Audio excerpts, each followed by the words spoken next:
anak yang menerima undi terus menerus itu atau tidak dikunjungi, berarti kita sebagai guru wajib yang namanya itu merencanakan proses pembelajaran yang akan kita selenggarakan. Bentuknya bisa macam-macam. Mungkin Bapak Ibu yang sekarang ini, wah kurikulum merdeka itu tidak membuat diri saya menjadi merdeka. Banyaknya administrasi. Begitu. Betul atau betul?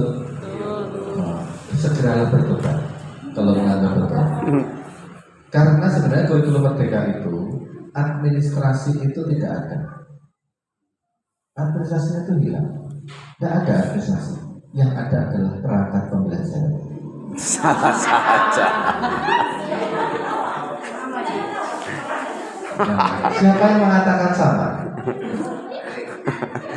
Selama Anda menganggap bahwa yang Anda buat sebagai persiapan adalah administrasi pembelajaran, Anda tidak akan pernah bahagia.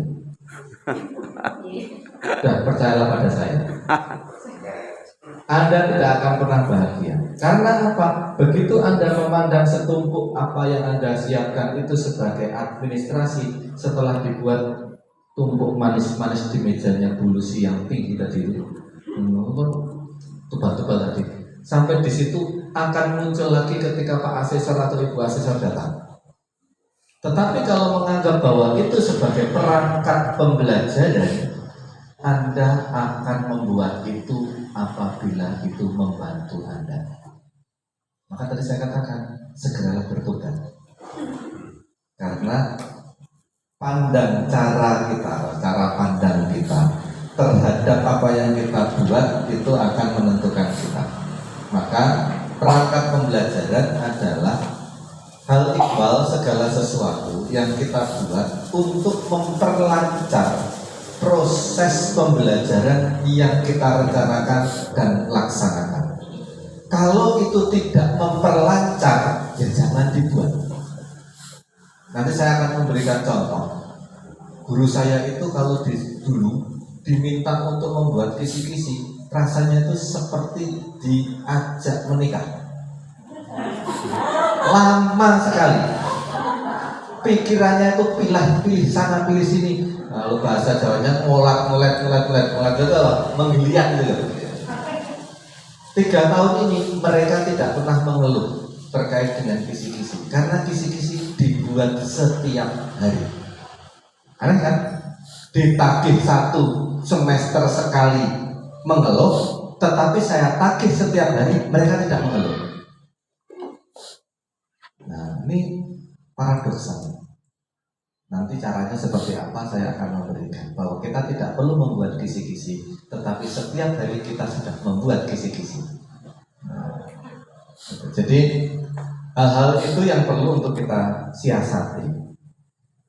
Kesan saya hari ini ada beberapa pokok yang perlu untuk kita buat. Kemarin sebenarnya saya sudah cerita, kalau nanti meminta untuk saya menyampaikan, saya mohon maaf tanpa mengurangi rasa hormat rekan-rekan yang saya kunjungi tadi, dan saya mengucapkan selamat, Anda tidak perlu menyiapkan RPP sebelum saya kunjungi. Karena yang menyiapkan RPP orang lain yang tidak saya kunjungi, betul ya? Nah, saya ingin mengatakan demikian. Ketika kita mau masuk ke dalam ruang kelas, kita punya yang namanya tujuan hari itu mau ngapain, mau belajar tentang apa, mau belajar anak itu seperti apa, itulah tujuan kita. Ketika kita memiliki tujuan, yang perlu untuk kita buat adalah supaya tujuan itu terwartakan kepada anak-anak dan menarik kepada anak kita. Maka Bapak Ibu bertobatlah. Jikalau Bapak Ibu, anak-anak, hari ini kita mau belajar supaya peserta didik dapat mendefinisikan bla bla bla.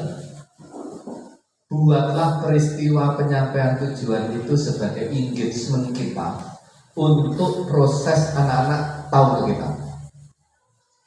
Misalnya, Bapak mengajar kelas? Semua kelas. Semua kelas? Bahasa Inggris. Bahasa Inggris. Nah, bahasa Inggris misalnya Bapak kelas 2 mengajar topiknya apa? Atau kompetensinya apa? Kelas 2 itu describing. pertama itu Perkenalan diri. Perkenalan. Self introduction. Introduction. Yes. Sederhana. Padahal Bapak mempunyai tujuan supaya anak-anak dapat memahami kosakata yang digunakan dalam introduction. Katakanlah demikian. Ya. Bapak tidak perlu mengatakan, anak-anak hari ini kita belajar terkait dengan introduction, yaitu kosakata introduction. Bapak tinggal aja menyampaikan. Bapak ngomong bahasa Inggris di depan anak-anak, introduction, tanya, kamu tahu apa yang Bapak katakan? Tidak tahu. Kamu tahu? Tahu sedikit-sedikit. Kamu tahu? Tidak tahu. Nah, yang tadi Bapak katakan itu, bagaimana cara memperkenalkan diri dalam bahasa Inggris? Pengen tahu seperti Bapak?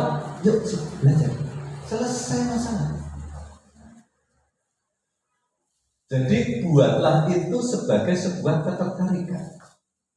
Jadi ketika anak itu menarik atau kita menarik anak-anak dalam proses tujuan kita, maka dinamikanya menjadi lebih gampang.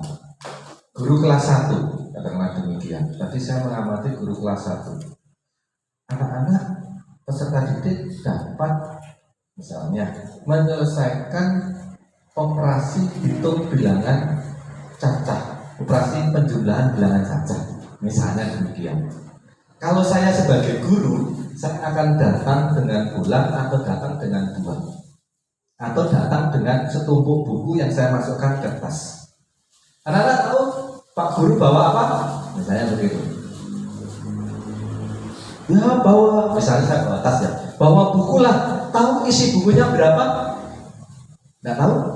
Nah sekarang Bapak akan menambahkan jumlah buku. 1, 2, 3. Salah jumlah buku di sini ada 10. Percaya enggak? Padahal sudah saya hitung karena saya masukkan 3 buku. Di sini sudah ada 7 buku. Bagaimana supaya tahu? Kita harus pandai menjumlahkan sesuatu. Hal sederhana. Itu contoh. Jadi pengungkapan tujuan pembelajaran seyogianya dekat dimaknai anak sehingga aku mau belajar tentang ini tuh untuk apa toh? Puisi, Bapak itu bisa berpuisi misalnya. Jadi dibuat efek wow-nya itu ketemu dulu supaya anak-anak lalu tertarik dengan kita. Itu yang pertama, catatan saya. Maka nanti ketika Bapak itu masuk ke ruang kelas, lalu jangan membuat dirinya menjadi bahan tertawaan, jangan. Misalnya bagaimana cara sopan santun dan lain sebagainya, itu banyak kasus. Yang kedua, terkait dengan konsep. Tadi saya mengusulkan Bu Narti, mohon maaf kepada teman-teman trainer, tapi saya belum sempat bicara sama ibu di kelas itu. Saya merasa kemarin saya ke Kendari dan mudah-mudahan nanti dugaan saya benar di Pare-Pare kalau nanti kita ketemu. Saya ingin mengusulkan anak kelas 1 sebaiknya tidak diberikan buku bergaris. Tidak diberikan buku bergaris, tetapi diberikan buku kotak untuk menulis. Tadi saya mencoba memotret beberapa anak dan saya melihat, memvideokan, mohon maaf tadi saya tidak izin, tapi yang saya videokan bukan wajahnya, hanya gerakan tangannya.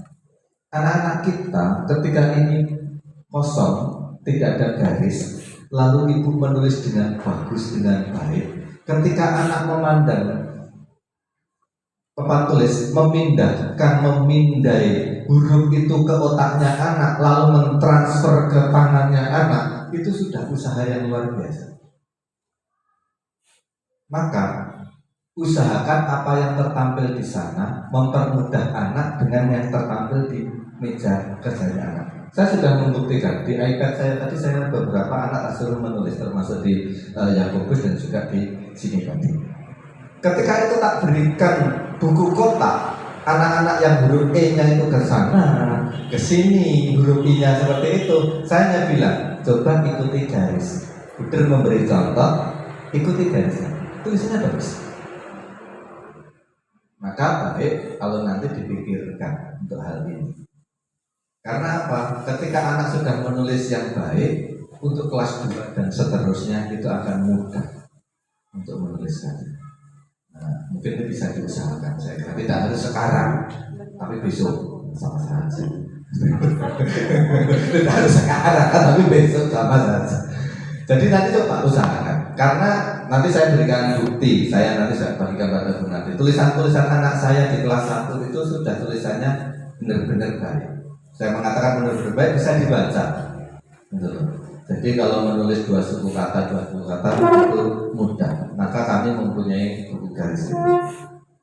Yang kedua, ketika kita mau mengajarkan membaca anak, sebaiknya memang apa yang bisa kita gunakan adalah lingkungan sekitarnya. Karena bahasa Indonesia kita itu berbasis genre.